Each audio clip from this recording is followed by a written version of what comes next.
What is a Rhodia reverse book? Good question.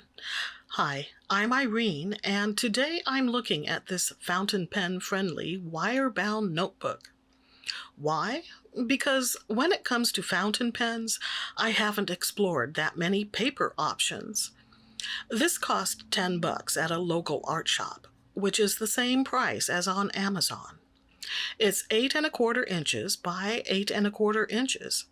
There are 80 sheets of dot-gridded 80G paper, and it's made in France. I believe the term reverse refers to the ability to use it from any orientation. You can have the binding on either the left or right like a journal, or you could have the binding on top like a notepad. You could even flip-flop it to use the back of the paper. So what do I mean by fountain pen friendly?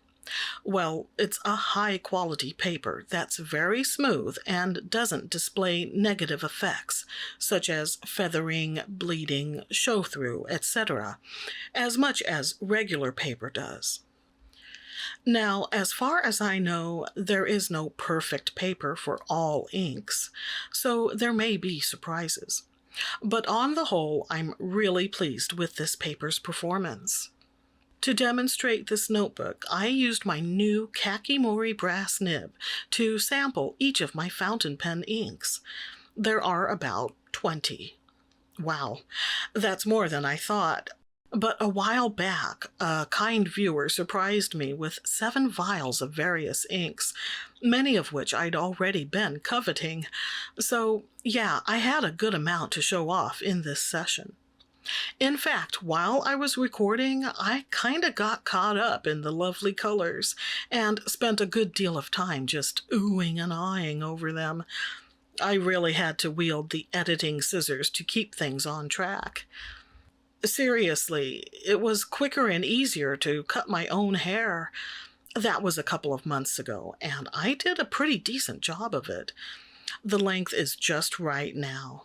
I'm not saying every day is a good hair day, far from it, but after a session with the hot iron, it's presentable enough.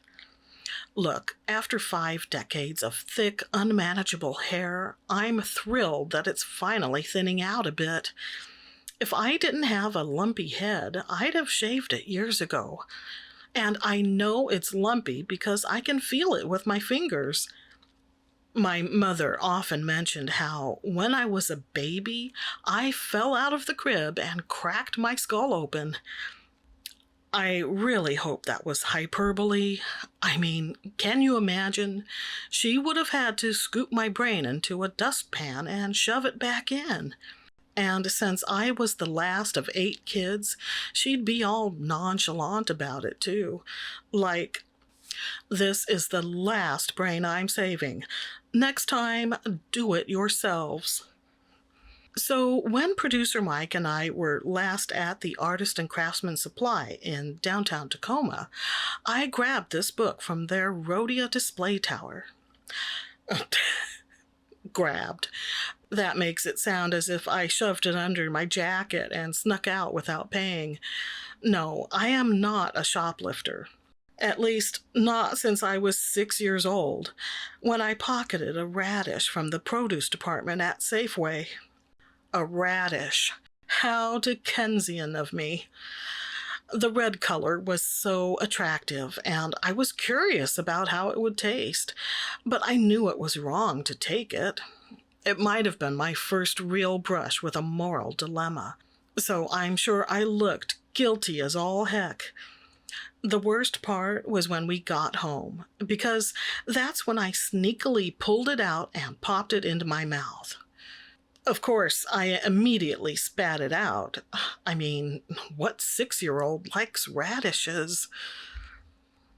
As you can see, after a slow start, I got into a groove, and sampling just whizzed by. Okay, I sped up the footage by 300%, and I used a watercolor brush to apply superfluous swatches, because I forgot that I was mainly featuring the paper and the nib, not the inks. But hopefully you can see how nicely the nib and inks went down. Look, I don't love spending this much money, what was it, $10, on a notebook. Especially since I can get a pretty decent Pen Plus Gear dot gridded notebook at Walmart for $2. That said, I understand this is a high quality product. So, although I probably won't buy another one anytime soon, I do have my eyes on some other Rhodia items, such as their fold-over notepads. Yeah, they have a variety of sizes and formats. Some of their notepads come in a premium version, which they call R by Rhodia, and I think those are designated with a big R on the cover. Those have 90G ivory paper. But in my opinion, the Classic series is where it's at, because the product line is much more extensive, and because it includes this reverse book. Yes, I like this thing. But back to radishes. After I got older and developed my palate a bit, I actually liked them. Raw, thin-sliced, and added to a bowl of greens with dressing is delightful. Or even just dipped whole into ranch dressing. Pickled is another yummy option that's popular in both Japan and Korea. And radish salad is a common side dish in Germany. Just had to present all those radish tidbits, because I know that otherwise I'll be kicking myself. I forgot about the pickles!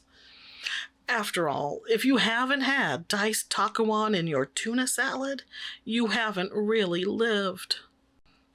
You may notice that a couple of inks did not show well on this Rhodia paper, and those were Noodler's Lexington Gray and Birmingham Pen Company's Pop Art Purple. Both displayed feathering and some mild bleed. I'm willing to take the blame for possibly overloading the nib, but while I hadn't previously seen any feathering with Lexington Gray, I have seen it with Pop Art Purple. If anyone can tell me what sort of paper is best for Pop Art Purple, please do, because I really like the color, and I want to be able to use it. I mentioned earlier that we were recently at the Artists and Craftsmen Supply in Tacoma. Well, afterward, we had dinner at a restaurant called The Spar.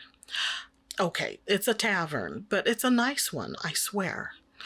I'd only had a couple of lunches there over the years, but I always enjoyed the brick walls, the wood furnishings, and the view of Commencement Bay. Dinner was thanks to some birthday cash producer Mike had received, and we both ordered fish and chips. We were expecting 2 pieces of fish per order, so we were delighted to receive 3 pieces on each plate. It was a yummy, satisfying meal in attractive surroundings. Was it the best fish and chips I've ever had? No. But for $16 each, we felt we got good value for money. A couple of cons were, 1, the noise level. It was hopping, yeah, but shy of being packed. Still, there was a continuous level of noise that made conversing a challenge. And 2, the mild tartar sauce that was as smooth as ranch dressing. It tasted pleasant enough, but it lacked the intense flavor and consistency I expect in tartar sauce. Surprisingly, producer Mike had 0 complaints, which is not like him. I do like a dot grid pattern. I can see myself using this paper for notes, lists, ideas, sampling new inks, and so forth. I can also see using it for doodling and letter writing. By the way, a lot of the Rhodia products will allow you to choose between an orange or a black cover. There's no difference in the quality or format. Both are the same item, just with a different color cover. I'm happy to share my new notebook with you. Hey, this is a big deal for me. Using a fancy fountain pen on dollar store paper would make anyone sad. I'm already turning into a curmudgeon, so piling sad on top would just make me unbearable. Until next time, stay artsy, my friends.